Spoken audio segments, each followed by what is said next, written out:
पछि मेरो लाइफको फर्स्ट भ्लग हो। आज हेर्न सक्नुहुन्छ म नेपालमा मान्छेहरूको कमी छैन क्या। आज यता उता जता नि मान्छे नै मान्छे छ। आजको नजारा राम्रो छ, मान्छेहरू नि टन्नै आएछ। अनि फर्स्ट भनेको तर यहाँको फोहोरहरू हुन्छ नि, जुन फोहोर हेर्न सक्नुहुन्छ, पुरै फोहोर नै फोहोर छ क्या। यसलाई अलि साफ सुथरा गरेपछि अलि राम्रो हुन्छ जस्तो लाग्यो मलाई।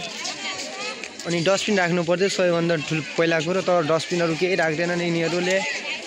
डस्टबिनहरू राखिस् अलि राम्रो हुन्थ्यो, तर राख्दैनन् यिनीहरूले। कुरा त त्यो हो। तर कचरा भनेको एकदमै फोहोर बनाउँछन् केटाकेटीहरूले।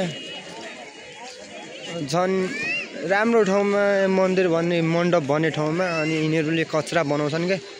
लास्टै कचरा बनाउँछन्, त्यो सबैभन्दा नराम्रो भनेको त्यही हो।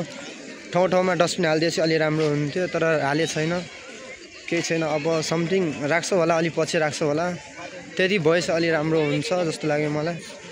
ठाउँ त दामी बनाएको छ, हेर्न सक्नुहुन्छ। ठाउँ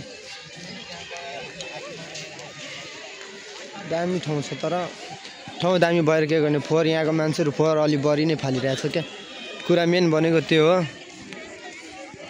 बोल्न त मलाई आफै अप्ठ्यारो लागिरहेछ, कसरी बोलिरहेछ मलाई नि थाहा छ क्या, किनकि फर्स्ट भ्लग हो नि त मेरो, त्यही भएर होला। तर मान्छेहरूको आज कमी छैन, मान्छे अति नै आज के भएर होला हेर्न सक्नुहुन्छ मान्छेहरूले।